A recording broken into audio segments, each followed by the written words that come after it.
Some of Major League Soccer's biggest stars retiring, new ownership for the Tampa Bay Rowdies, and American football invading soccer fields across America. Say it ain't so. That and more on Wednesday's Morning Kickaround.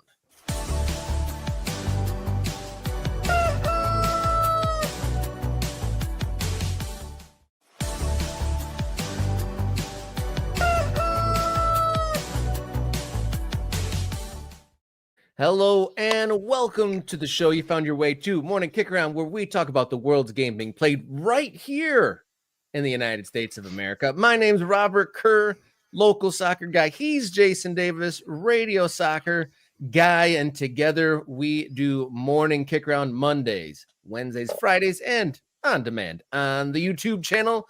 How you feeling, Mr. Davis? I'm good. We got a lot of things going on here at Morning Kickaround. They're excited for some new projects that are coming together. But for right now, we've got a bit of news. I liked how today we're going to cover several different levels of the sport in the United States and even tackle something that is not necessarily related to clubs here, but will affect American soccer, Rob. Yes, indeedly do. Not just one encroachment of American soccer turf, but multiple threats on soccer in the United States. Before we get to the content, support the channel. You can do so on ko-fi.com/morningkickaround. Become a member or simply subscribe or tell a friend about your favorite American soccer show. Yours truly, Robert Kerr and Jason Davis doing. Yeah, yours truly. You know, you see the Jason. Javis Dason. Sure. Love that too. guy. Yeah, That's when you're not here, he's a great person to talk to. You should really meet him. That's the bizarro version of me. There's some different world, different planet where Davis. Oh, sorry, what was that? Javis Dason. That's the guy. That's the guy. Well, all that aside, follow on social media at @mkickaround on social media. Write us an email, morningkickaround@gmail.com. coffee.com/morningkickaround to donate directly or become a member, an MK Ultra. You get all the benefits, lots of great stuff there, including access to the Discord server. But let's get into the show. Let's kick Wednesday's long balls here on Morning Kickaround.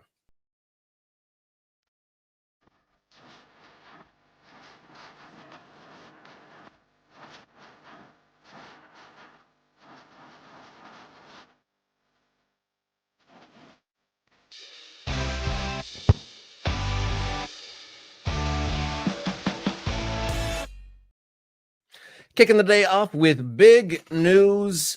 Subscribe as we're getting going, but big name in Major League Soccer after 15 years and 4 MLS championships. Darlington Nagbe is set to retire after the 2025 MLS playoffs are done. With it, one of the most storied and cherished players of the domestic league here. Yeah, I think that the thing that comes to mind when I think about Darlington Nagbe is that he probably will be more appreciated when he's done playing than while he was playing. Now, there are people, and shout out to MK Ultra Jay Hunt, who is saying best MLS player ever. That's a defensible position. You might be like, oh, that's hyperbole. What are you talking about? Best MLS player ever? Haven't you heard of Landon Donovan or whoever? Like throw out whoever you want. Darlington Nagbe legitimately ranks among the greatest players MLS has ever seen at a position where he wasn't going to get those counting stats. He wasn't going to get assists. He wasn't going to get goals, although he scored some absolute bangers in the early days of his career while in Portland, Rob. As you said, 4-time MLS Cup champion, doing it with 3 different teams, which I think is notable. That's a thing. Also note, have those teams won MLS Cups since his departure? No. And well, I mean, we'll see about Columbus this season. But I think he is a guy who what's fascinating to me about Darlington Nagbe is he comes out of Akron, highly rated as a player. There is this sense that he is an extra level of technical ability than we typically have in American soccer. He goes to Portland and, he's young. They're trying to figure out what his best position is. He scores some incredible goals. Just the goal where he juggles the ball before hitting the volley into the top corner is maybe as good as you're ever going to see.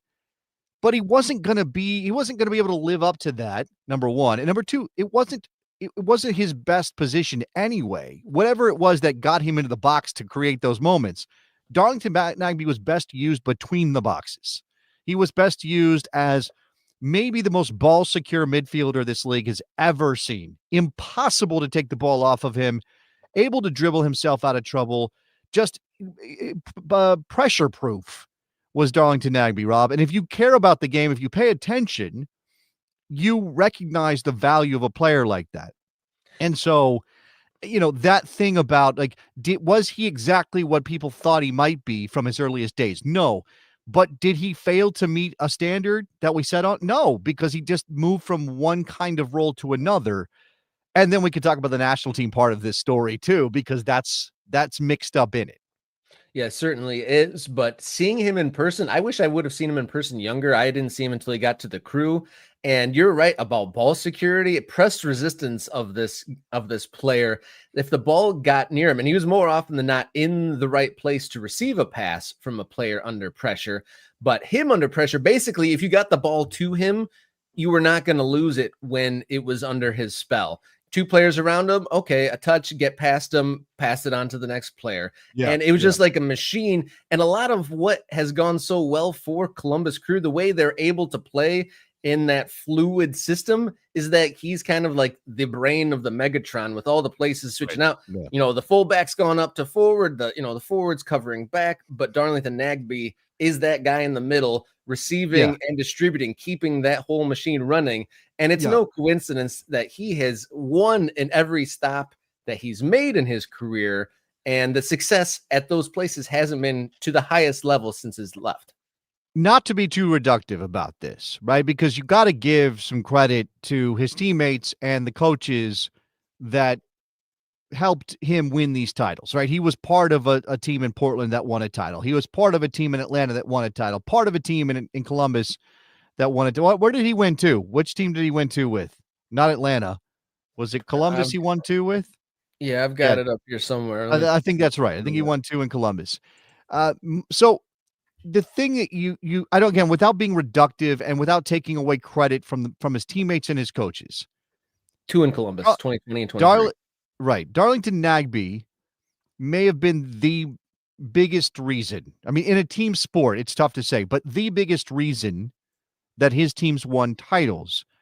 And use whatever analogy you want, right? The key cog in the machine. You take out this one piece and the whole thing breaks down. It just doesn't work. Or maybe it keeps going, but it's sputtering along because it's not quite the same. Now, I believe he did miss the MLS Cup final for 2020 because of COVID. I think he was missing from that game.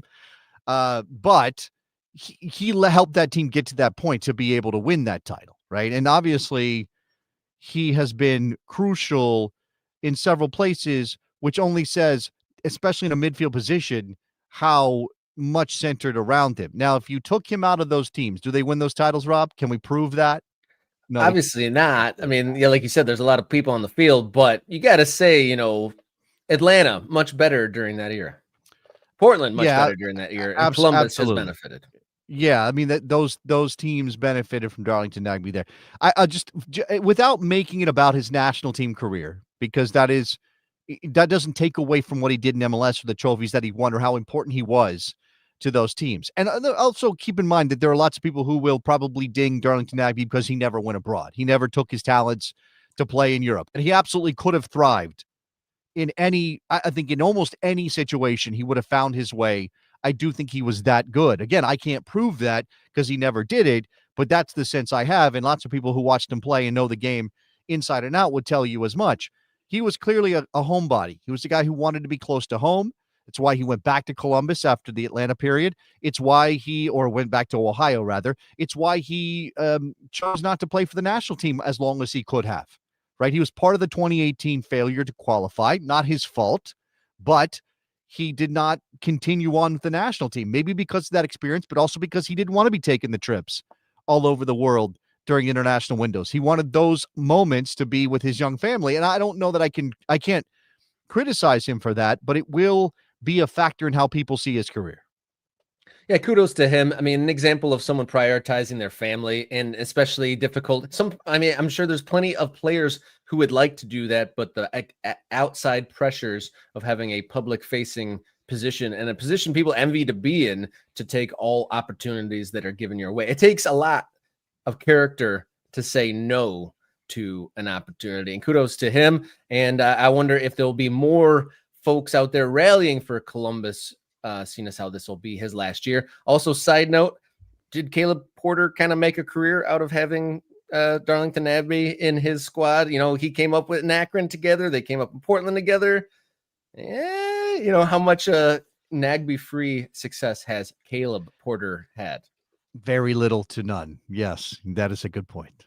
That's a good point, Rob. Side note, some other guy called Jordi Alba announced his retirement as Don't know who that is. Who's that? Jordi? That sounds like a fake name. You made that up. Jordi? Is that like character from Star Trek? I don't think that's a real person. I think the soccer player probably has better vision than the Star Trek player or a Star Trek cast come on. member. But first of all, Jordi, who also hosted Reading Rainbow, incredible range on that guy. Jordi had the technological advancement. He probably saw better. He has scientific readings on that thing. He can probably like see through stuff. Jordi Alba can't do that. Now, of course, look, notable that Jordi Alba's retiring, and partly notable, not only incredible career. All right, like the Miami period has been an odd thing. And I think it's changed some people's perceptions maybe of Jordi Alba. I don't know. But he did sign a 2-year extension through 2027 just a couple months ago. And here he is saying, nope, I'm done. So if you want a little bit of a conspiracy theory, here it is. Somebody at Miami, even after Jordi Alba has signed his contract, somebody went, you know what, Jordi? There are other players, big name players who want to come and play with Lionel Messi before he retires. And we're opening up our brand new stadium next year. And would it be okay if maybe you stepped aside? We'll make you whole. We'll find a different way to pay you. But can you maybe step aside and end your playing career so that we can get in some other big name to help us launch into the new stadium with Lionel Messi? I'm just saying. I wonder if that's a thing. Interesting to see how Messi's play develops without Jordi Alba behind him. I mean, you know, not so successful at PSG. I'm sure there's lots of myriad of other factors. And then, yeah, just having his buddies, he's going to be the last one left. You know, it's like the fading picture. You know, all of his buddies are leaving until Messi's the last one of his gang left in the group photo. So kind of a Crew and Inter Miami both have, you know, do it for the Gipper sort of a vibes going into the postseason this year. We'll see how that plays out. And, you know, you said Alba's, you know, time in Miami kind of weird. Plenty of highlights though for no. He's done some great stuff. I mean, he's been a part of one of the best teams in MLS the last couple of seasons. It's just, again, you know, Miami took on this villain role in Major League Soccer circles for several reasons, but I think one of them is this sense that these players are entitled to some sort of extra better treatment, that you know, Alba, Busquets, Messi, Suarez are taking advantage. I don't know what the right word. They're obviously, after the events in Seattle, there's a negative perception of Suarez, but he only doubled down on that. You didn't need extra if you already didn't like him, but now, if you didn't have a reason before, now you have a reason. Alba wasn't involved in the way that Busquets and Suarez were, but he's still kind of wrapped. Like, it's guilt by association on some level, Rob. Yeah, no doubt about that. Moving along, some encroachment on U.S. soil. UEFA reluctantly approves games to be played abroad. Quote from BBC report, UEFA President Alexander Seferin says regrettable decision to allow 2 European League matches to be played abroad is exceptional and insists this will not be a precedent. So United States will host in Miami in December Villarreal and Barcelona, and then Serie A sides AC Milan and Como will play in Australia. So United States, you know, having their own internal struggles with domestic leagues, you know, competing with Liga MX, and now your UEFA games, regular season competitive games to be played abroad, including the United States. And we kind of chatted about it a bit before the show, saying this doesn't set a precedent. It seems hard to believe that this doesn't set a precedent. Okay, so let's contextualize this a little bit. So shout out to Jay Hunt again. Milan at least has some excuse. There's a stadium reason for why that game will be played in Australia, or at least that's the excuse. That's the reason given that's supposed to maybe massage some of the fears that Milan fans or Serie A fans might have around that game being moved to Australia. For La Liga, this is purely about the money. It is solely about the cash and expanding the brand or whatever that is.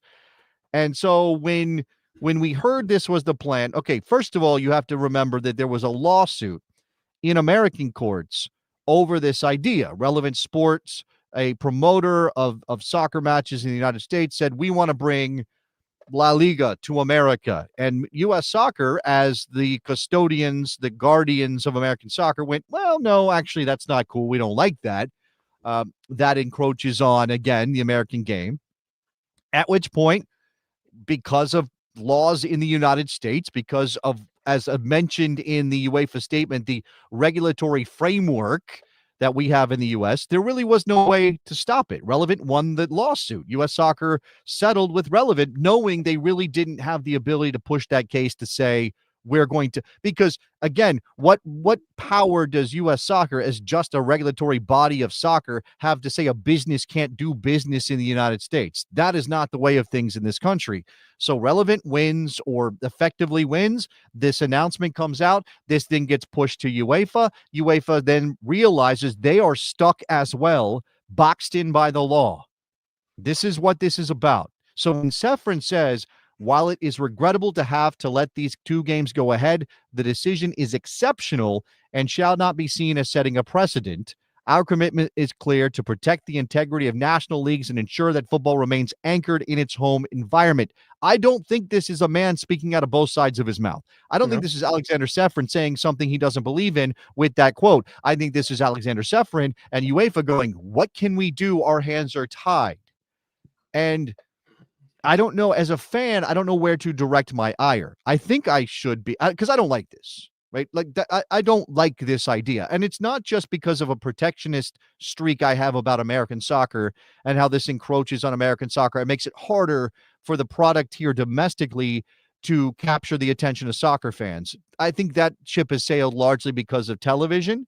Like, we're just in a place where people consume their soccer on TV, and you have every league available to you if you want to pay a little bit of money for it.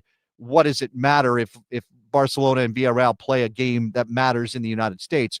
For me, it's just what Sefrin says there. The integrity of national leagues and ensuring that football remains anchored in its home environment. It doesn't feel fair to me, right to me, that Villarreal would lose a home game in their building because La Liga wants to make money, because they see an opportunity. In that, you can justify so much if you're just always like, well, we have to expand because those other people are expanding. So again, is this on La Liga? Is this, should the collected clubs of Europe, especially the big ones, the collected leagues of Europe, especially the big ones, say, wait a second, this is not good for the future of the game? Because that's clearly not how they're viewing it.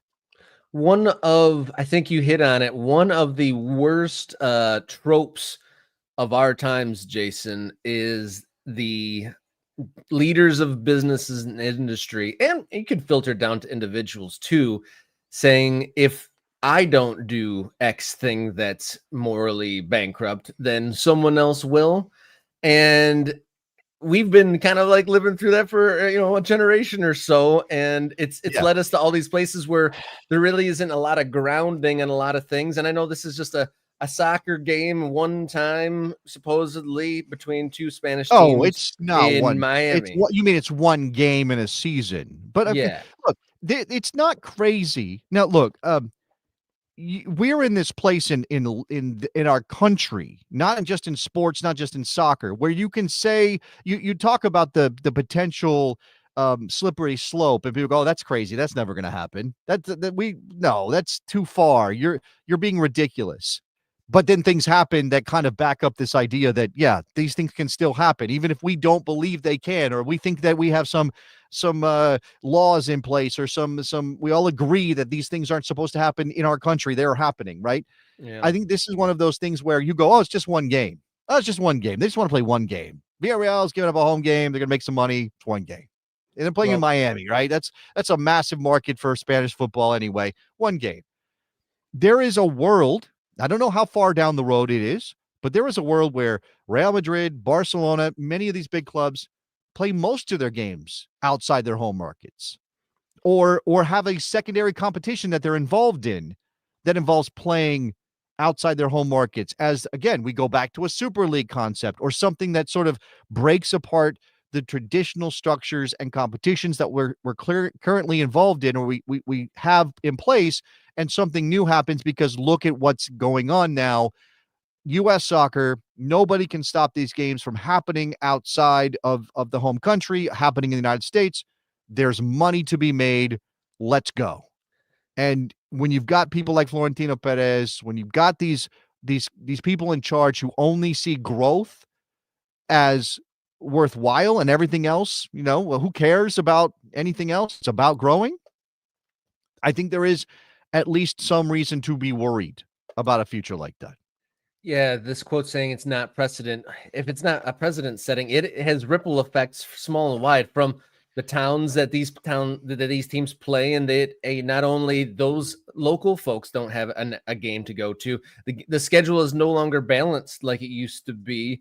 They have outliers, and then also competitions worldwide. Like I've seen it proposed, and it makes more sense for like the Champions League final, something that was already going to be played in a neutral venue.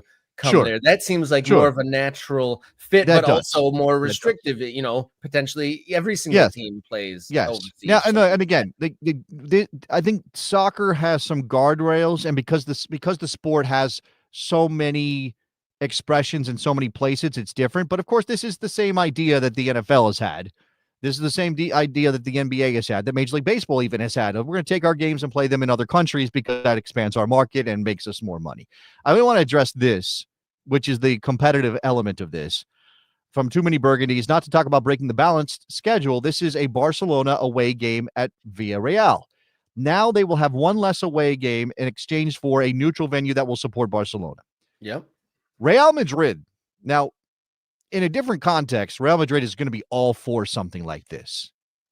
If it go to almost any country in the world and play a home game. It benefits them, yes. Real Madrid could sell out any venue they want. And at some point, they may consider this. They are very much against Barcelona and Villarreal playing a game in Miami for exactly that reason. Their concern, their complaint is this will benefit Barcelona in the title race, because now Barcelona is now playing an away game at Villarreal, which will be a tougher game to win and collect full points from. And so if we get down to the end of the season and Barcelona has beaten Real Madrid by 1 point, and that point was part of a victory in Miami over Villarreal, I believe Real Madrid will be screaming bloody murder. And we'll see what that means. Right? It's one of those things like, yeah, the enemy of my enemy is my friend kind of situation a little bit with Real Madrid in that, because again, I don't think they have good intentions all the time with their commercial enterprises, but they certainly don't want to see Barcelona gain a competitive advantage, which may be enough to at least slow this down at some point. And it's kind of wild at the same time to juxtapose the American sentiment as the American major leagues are, shopping and selling games across the world. NFL is playing in England, in Germany. There's Major League Baseball games happening across Asia, and I think maybe even South America. And maybe it's the way it's presented, because I think those things happen, and a lot of folks don't even notice that there's games abroad. And maybe it's the way that it's presented, or they just the entities just make those deals without any sort of public knowledge of it. But I mean, think about how many fans are in an uproar because one of the teams played in England and throws off their competitive balance. And think about the little to none. I know there's complaints and people like kind of grumble a little bit, but you wouldn't say, people aren't hitting the streets in the United States threatening to boycott everything and burn stuff down because there's an NFL game played in Germany. We've been normalized to this. We've been taught we're not allowed to be upset about this. Essentially, right? Business, shut up, money. I mean, yeah, and also, like, I do think that there's always, look, the Super Bowl itself is sort of the original big event money grab thing, right? And thanks to Lamar Hunt for that, right? That we that America established itself as a country with its sporting endeavors, willing to push beyond what was sort of accepted traditionally a long, long time ago, right? The NFL is a commercial product, always has been a commercial product. Certainly when it evolved out of the original era of the Decatur Staleys and things like that, it became something different than what college football was. College football was supposed to be the traditional place for the game. Now we're playing in Ireland and doing all kinds of weird stuff with college football too. So again, this has been broken open completely. I mean, my own NFL team is playing in the Tottenham Hotspur Stadium coming up very soon, as the Broncos will play the Jets in London. So, I mean, this is directly impacting my team, who just came off of a big victory over the Eagles. So I don't know, man. It's, again, like, should we just suck it up? And do you have to make your peace with this kind of things and let it just happen if you're going to be a fan? Because we're not in control of this, right? This is World Cup ticket prices. This is taking games abroad. This is FIFA malfeasance in a number of ways, making you uncomfortable about the fact that they're running the tournament you care most about as a U.S. men's national team fan. Like that, this stuff is not all, it's always been out there. I don't know if it's getting more difficult. It's just getting more in your face. Yeah, I've seen quite a bit of sentiment that echoes my own feelings out there of the United States was due a shot in the arm to boost the domestic game, and instead we've got the most crass and money gouging expensive tournament that's ever been coming next year to the United States. It was cheaper for an American to go to Qatar than to go to Nashville, which is kind of wild. Moving on to our final long ball here on Wednesday. News from Greenville and the USL. Greenville Triumph of the USL have a new chairman, Wallace Cheeves, and he believes that now that they are building their new Renaissance-themed home stadium, and with some bolstered ownership and the Pro Rel system that's coming, he believes Greenville has a pathway to the top of the game. I'm going to tell you what, Wallace Cheeves dresses like a man named Wallace Cheeves. He looks like a guy who owns things for sure. He looks like a guy who does business in Greenville, South Carolina. That's what I would say. So thank you for being straight out of Central Casting, Mr. Cheeves. Here's the quote. "It's the most popular sport in the world, and I believe that having our own home is going to create an entertainment fan experience that we've never seen before. I think that's only going to grow." That's part of this, the popular sport. But again, it's that thing about going up. Now, in the story on these comments from Mr. Cheeves, it mentions that, you know, their stadium is going to be 60-something hundred seats, and that in order to be in the championship division, because Greenville Triumph is a League One team right now, you have to have a 5,000-seat stadium. That is, they're referencing the PLS, which is for second division soccer in the United States, a 5,000 capacity stadium. Now, if Greenville moved up to the USL Championship and we had a first division, which USL plans, and they want to be a first division team, this would be one of the teams that would have a problem going to the top level because they don't meet the 15,000 seat capacity standard for the first division. And again, all of this is like mixing in with this idea of what will the waivers be? What do the negotiations look like between US Soccer and USL? All questions we're going to be asking in a different format in the very near future, and hopefully getting a lot of response from people. But, you know, as of right now, USL doesn't have any answers for us on any of that. Now, again, this is like not immediate for Greenville Triumph. They don't have their stadium built, and they're in a third division situation. Like, they would have to win promotion twice in order to be a first division team if and when USL gets to that. So, you know, it's just interesting to see people like Mr. Cheeves talk about the possibility of being in a higher level because USL is now engaging with this promotion and relegation process. I got to give it up to Mr. Cheeves that Greenville definitely keeping it interesting in this time period here. Not only, you know, is he coming on board, you know, bringing his investment to it, but they are building, if you didn't see it in a previous video from last week, I think it was, Greenville building a Renaissance style stadium in this area. pretty interesting. There's they're building a new stadium adjacent to some sort of a an attraction that is in the Renaissance theme in this soccer stadium following that. So check out that video where we dip into those images. I will tell you, Rob, that that is it's a mixed use development that for some reason the developers decided should be in an Italian Renaissance style. Now, again, why they chose that, I don't have that information. I don't know what the inspiration was. Like, oh, that guy just really likes Leonardo da Vinci, the guy who's paying for it or whatever. Like, maybe that's the situation. I've been to this place. I've actually visited Greenville. It's what is it, Malden, South Carolina. It's just south of Greenville. I've been there. It is very much Renaissance style. It is very interesting to be there and recognize that this is only like, it's got that Disneyland vibe where it's in the style of, but it's nowhere near as old as. So it's that disconnect. In fact, I actually have the pictures here if you want to see what these look like from our video on the Greenville Stadium project. Remember, this is all AI. I think there's probably some better renderings, but this is like one stand, right? This is like the outside, the entrance of the, because that's he was talking about expansion of this. This doesn't look like a place that's like easily expanded if it's built in this sort of a style and it has all this sort of surrounding architecture.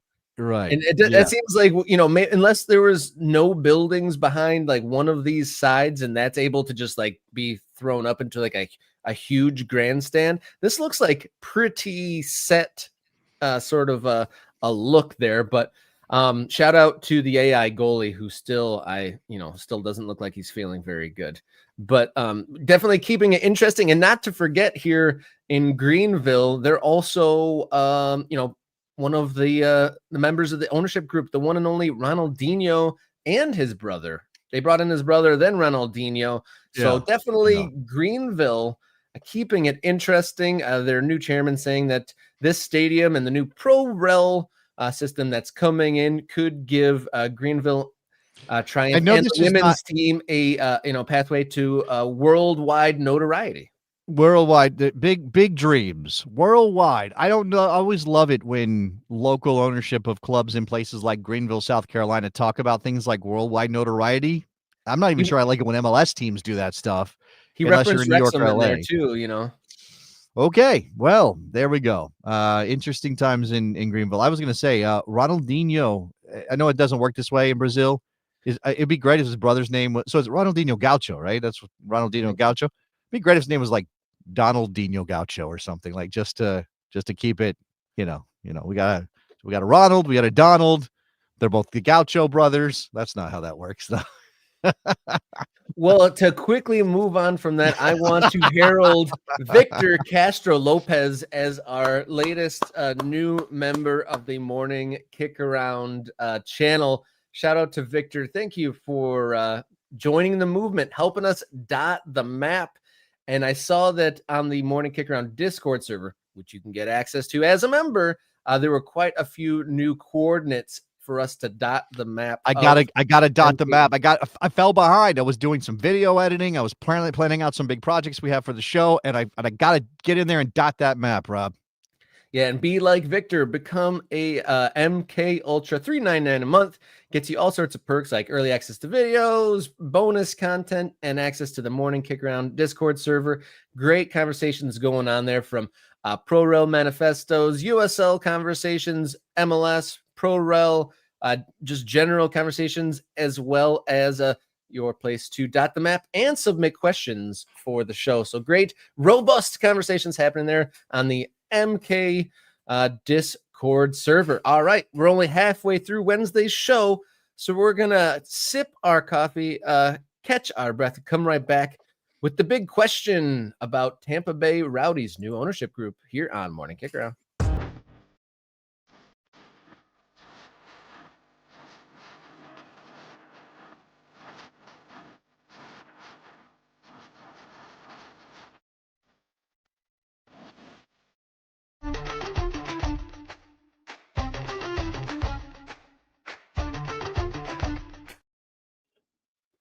Welcome in. Big question here on Morning Kick Around. Tampa Bay Rowdies, one of USL's most storied clubs, I'd say American soccer's most storied clubs, now has the wealthiest ownership group outside of Major League Soccer. Florida businessman Patrick Zalupski recently completed the purchase of the Rowdies and the Tampa Bay Rays. What does that mean for the Rowdies and USL to have such a wealthy ownership group involved?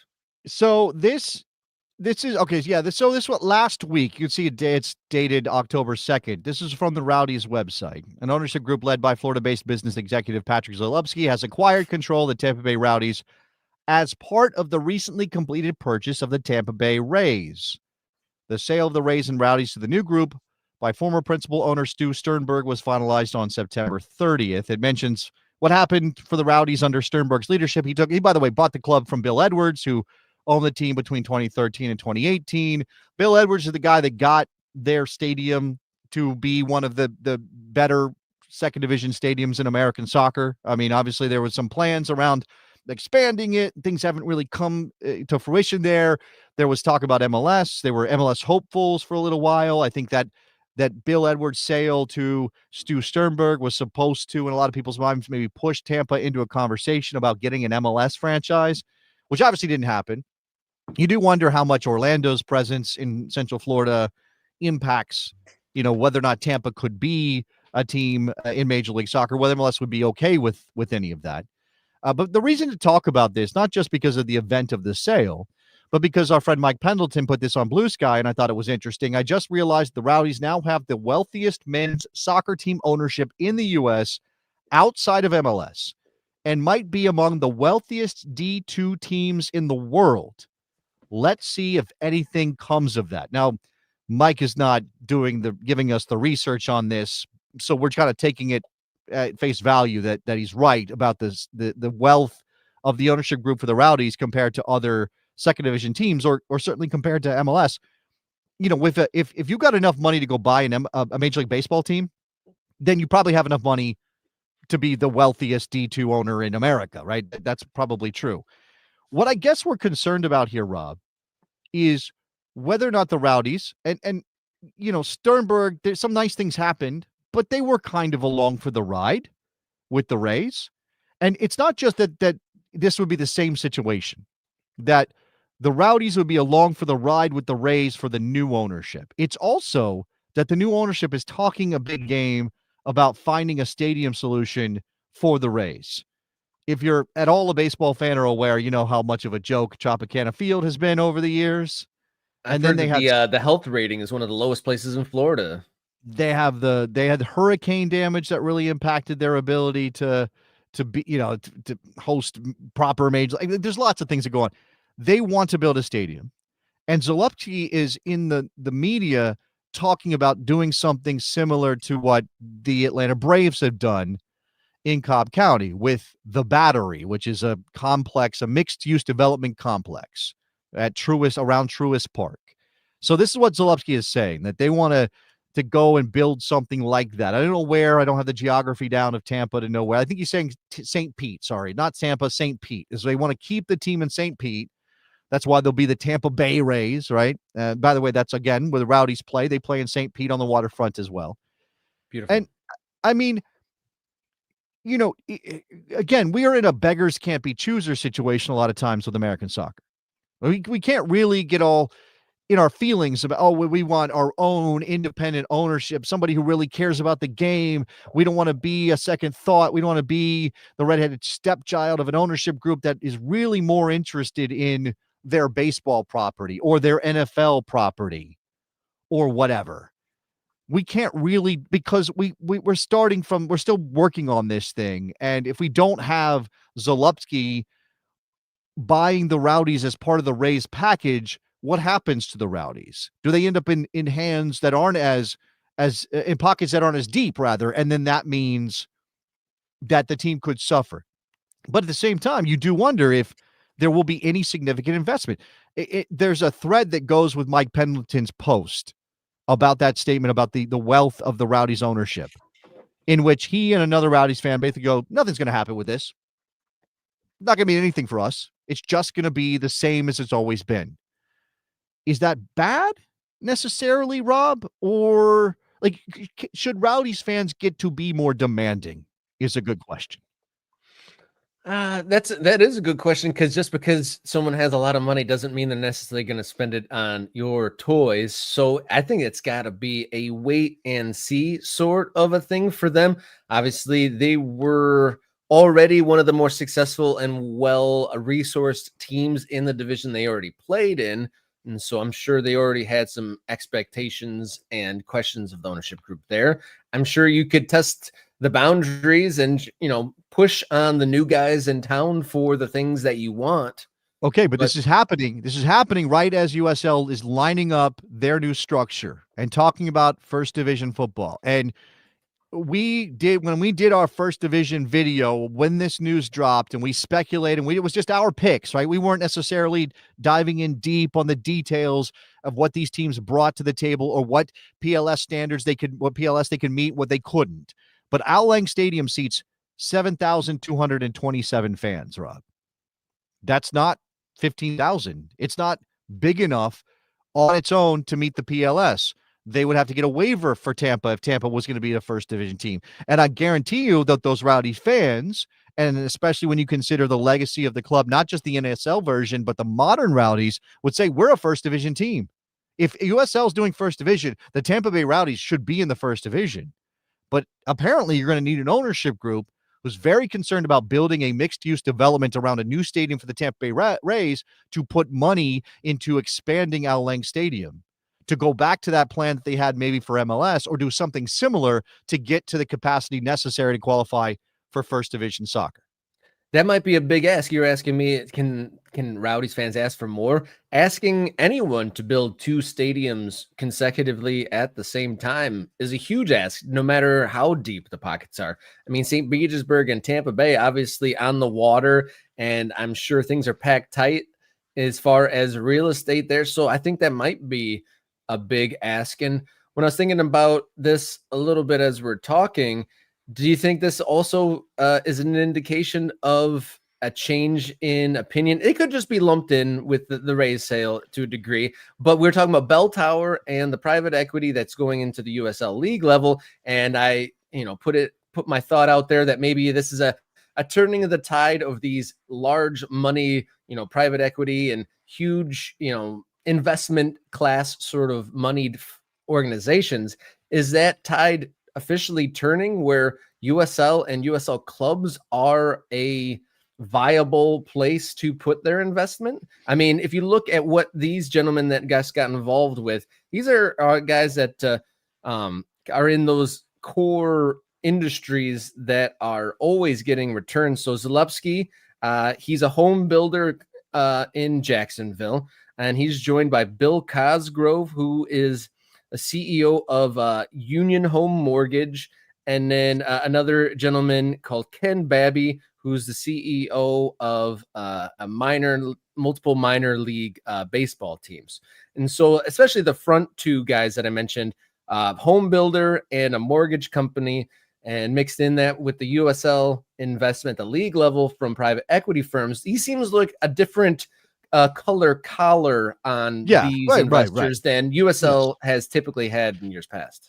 Leveled up from, no offense to car dealers, but leveled up from car dealership owners. You're right to a certain extent, and I do think that represents something good in a general sense for American soccer, but that does not necessarily account for the individual approach of these individual people and their individual interest in investing individually in soccer. It does seem as though Zalewski and his partners are maybe seeing the Rays as a real estate play, right? It's not just the second division soccer team can be a real estate play. Even a Major League Baseball team can be a real estate play, in addition to obviously being part of one of the biggest sports in America. It has been mentioned in the chat by Bernardo that there is this plan to build that 15,000 seat stadium for the Tampa Bay Sun of the USL Super League. So a women's team building a 15,000 seat stadium, not in St. Pete, but in Tampa, in Ybor Harbor. Those plans came out in June. You and I talked about them and showed the renderings. That is only conceptual until it's not. Like, it's just a concept until it's not. So I don't know how much stock to put into that plan, which also involved, I think, the USL headquarters were going to be based there because USL is a Tampa-based company.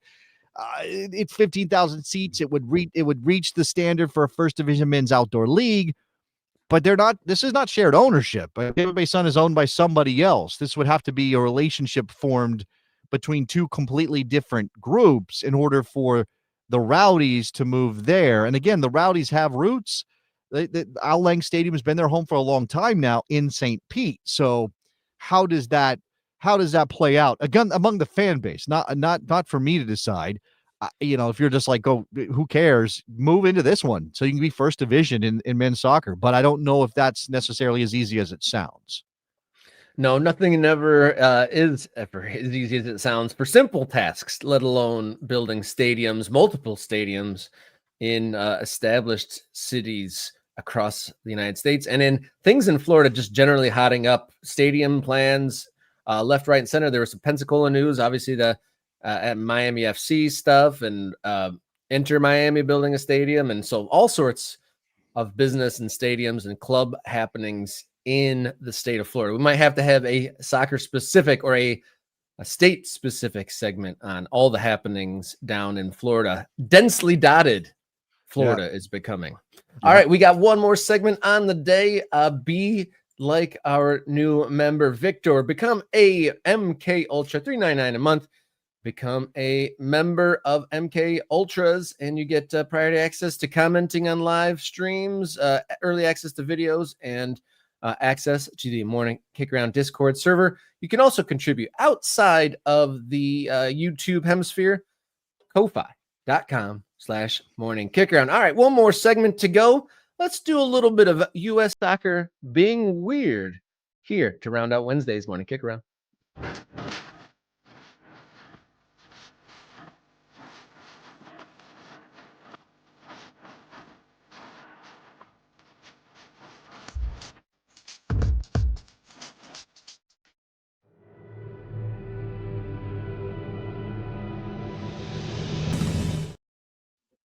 American soccer stadiums are being invaded, encroached upon even more than they ever were moving forward. American football, minor league American football, set to be taking over soccer stadiums coming up. Is it minor league American football or lower league American football? There's no pro rel. There's no pro rel from the UFL to the NFL, so this is minor league stuff. Well, it's definitely spring football. It is absolutely that. It is like the 12th time somebody has been like, would be a great idea?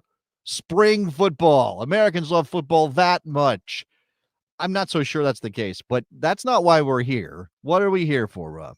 We're talking about Louisville, Orlando, Dallas, and Houston joining DC and Birmingham as soccer fields that will be hosting American football this spring. Let's be fair.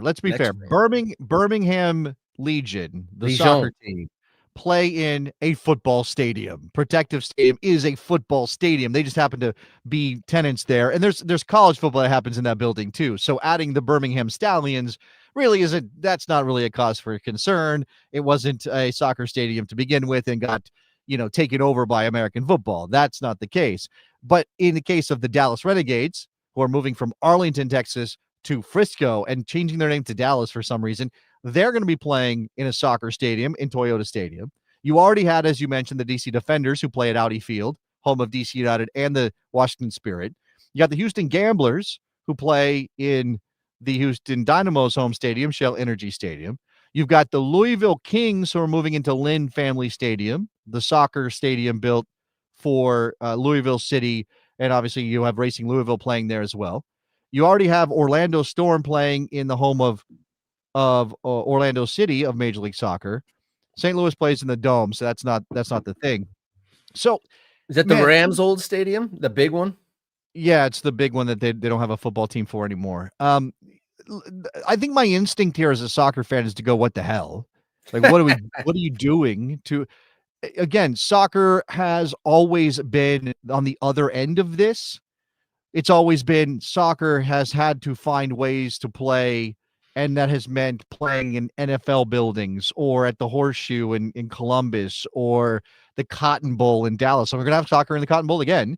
But, the American soccer in our first division outdoor men's league that launched in 1996 and was supposed to get us back to being a real soccer country for a long time had to play in football stadiums or in ill-fitting buildings. We still have some teams playing in football stadiums. We obviously have a team up in New York that plays in multiple baseball stadiums while they wait for their soccer stadium to be built. So when this happens, like, no, what the hell? No, you go find your own buildings. These are ours. We built this for us because your buildings didn't fit us or because it wasn't the right thing for our game. So I think that's the soccer fan part of me, Rob. There's a rational part of me that kind of understands this, but maybe I'm not sold on the UFL as a concept anyway. So there's that. Yeah, the UFL has a concept. I mean, it's not strong. I mean, people love football, and I think this is maybe like kind of a filling in the gaps of NFL Europe. There needs to be some sort of NFL alternative. If a player doesn't make the NFL, there's nowhere else to go really outside of that, except for like arena ball or something like that.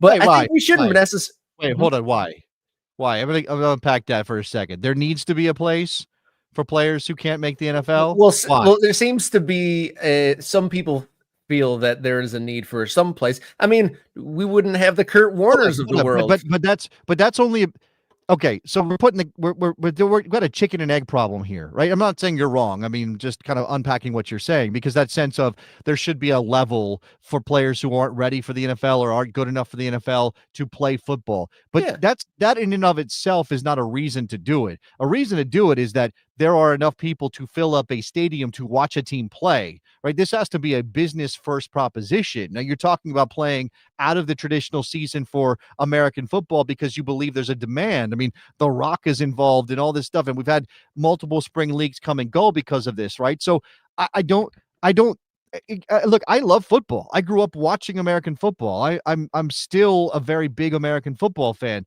That doesn't mean I think we need more football and we have to squeeze it into the spring. And as was said in the chat, very interesting to see that the UFL was kicking out teams who couldn't find a smaller venue to accommodate smaller crowds. That's why Michigan's gone. Michigan Panthers are gone because they knew they couldn't fill Ford Field, and none of the other local college teams would take them. So they're done. They were one of the storied, notable UFL teams. Already had a retraction of your ambitions. You've already had to say, well, we can't fill up NFL buildings or big college football stadiums. I guess we're going to have to go to these smaller venues. And who's got smaller venues?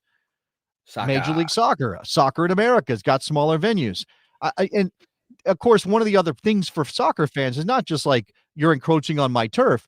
You're literally encroaching on my turf. You might be messing up my field. You might be hurting my team on the day. At the same time, right? Again, let's come back to rational brain. Some of these stadiums, almost all of them, have public money involved in their construction, or some sort of accommodation was given. Tax breaks were handed out. Leases on land were given for $1 for the next 100 years, or whatever it might be. Mm-hmm. Stadiums were built because of an agreement between private entities and public communities and governments. If that's the case, it's really hard to say, don't put another team in the venue to maximize the return for the community, right? Like if this is better off for the community to have more dates filled, so you don't have a building just sitting there, so more people can work, so more money can be made, so more economic growth can be created. Kind of hard to say don't do that. I just, as a soccer fan, go, ugh, gross. Yeah, well, I mean, American football took its time getting a foothold and getting all their infrastructure built up. I think when we were together in New Mexico, we tried to rattle off all the NFL teams that played in baseball stadiums, even within, the last 20, 25 years. And if you go, a little bit farther, a generation back, most every team, it seemed like half the NFL played in a baseball stadium at some point or another. But I'm sure those folks in DC aren't going to enjoy those gouges in the grass that the offensive linemen and the 250, 300-pound guys spend, the day before or the day after, depending on the scheduling, absolutely rucking up the surface there. And, we talked about it earlier in the show. A La Liga game is going to be played here. Our eyeballs look at European stuff. A lot of folks attach themselves to Liga MX teams and attach their attention there. And it's just a little bit of an encroachment on the actual physical locations of these teams. Well, it's a little bit annoying, but at the same time, soccer at lower league levels and across high schools and USL2 and summer leagues, there's thousands of American football fields are used for soccer each and every single day in this country. And I gotta say, as someone who like kind of lives in that world, I've become like football line blind. But I know, like, I pray for the day that we're not playing on narrow fields with football lines one day. I hope that there is a soccer field in every place where all the teams can play in the proper dimensions and proper surface. I mean, I can't be mad at UFL for playing in a shared experience, because most of the time that's where soccer lives in the United States. I was going to say, I'm not sure why this doesn't exist already, and I don't have the technological know-how, but maybe we can get involved in finding a way to make the technology that allows you to hit a switch and change the lines on a field, so that we don't have to do this, a football line thing. And I know there's been lots of grassroots and amateur soccer teams trying to spitball, lots of time spent over beers and coffees trying to say, how can we change these fields? I mean, what did Tottenham and Real Madrid, they have the panels that flip over, so you only need like $1 billion project or so. Just $1 billion. Yeah, you just need that to make it work. I mean, $2 billion. Yeah. Just need to be able to switch out the entire surface. Let's just let's send this one out the door and bring in that other one with the different lines on it, right? Or it's wider or whatever it might be. Yeah, that's it's trouble. There's too many soccer fields I've shown up to do commentary for, where the 10-yard hash marks that come from the corner on the end line, when that hash mark is inside the 18-yard box, you're going to see a game that's probably pretty trash. That's going to be going out. Between the turf surface with it bouncing and just never slowing down like it does in natural grass, but having it be like 5-10 yards narrower than a soccer field should be. I think I can't wait for the day when there's just a myriad of natural grass soccer fields across the United States. All right, I think that's a good one. Before we leave today, Rob, I know you usually do your thing. I just want to shout out everybody who's in here today watching the show live, who is an MK Ultra. Andy, I'm just throwing up names. Don't worry about the comments. Andy gets a mention. Simply Dope gets a mention. Crispy Dew is in here. Chris is in here. Did Andy? Soccer Night in Detroit is in here. Who else I got? I'm scrolling. Is that the list? Are we missing anybody who is live? I know we have other members who have been here this week and maybe aren't making it today. So, but again, shout out to all our MK Ultras. Thank you so much. You guys are going to be the thing that makes the show grow, that pushes us along. Again, we got new projects in the works that I think are very exciting. I can't wait to show you that stuff. I want to tell everybody about. In fact, maybe some of the ultras actually know what's coming up, because it's been shared in the Discord. So maybe become a member if you want to know what we're working on behind the scenes, because there's cool stuff. Yeah, and there was a new development yesterday, a green light of sorts that kind of opens the doors of one of these projects to another level than we even anticipated. So exciting times. I think the next week or so, we should be coming out with some pretty exciting content. And glad you guys are on board, and tell everyone that that might be in the slightest interest to get on board too. And a shout out to the guy who keeps telling us to talk to the ownership in Temecula, which did make the news this week, because Temecula pulled out of the NISA fall tournament and stated their intention to go to USL League One. We will reach out to the ownership in Temecula. We will do that. I promise you that's going to be a thing. But also, if you want to be like that fan and push us in the direction of your team or a story that you know about that we have missed, jump in the comments. Obviously, become an ultra. We'll definitely see it there if you put it in the Discord, but drop it in the comments what you want us to cover. That's what we're here for. Like, I don't think anybody else is doing this, right? Nobody else is kind of doing this, not just a look at the game on the field, but a look at the business of soccer, how it's growing, the development of USL, the number of teams that are popping up, obviously Major League Soccer, and how it relates to all of this. And I do think we're providing something very unique in American soccer. So hit us up and let us know what you want us to talk about. Yeah, definitely hit us up with those stories. There's a myriad of whispers and notes and news from towns all across the United States, poking around interest in the world of soccer and joining the American soccer landscape. So dotting the map with MK Ultras, teams, stadiums, and more. Join us, join the movement, dot the map together with us as Morning Kickaround. We are talking to some USL expansion teams coming up in the next week or so as well. So projects, guests, lots of good stuff coming on the show. So until Friday, everybody out there, thanks for joining and enjoy your soccer.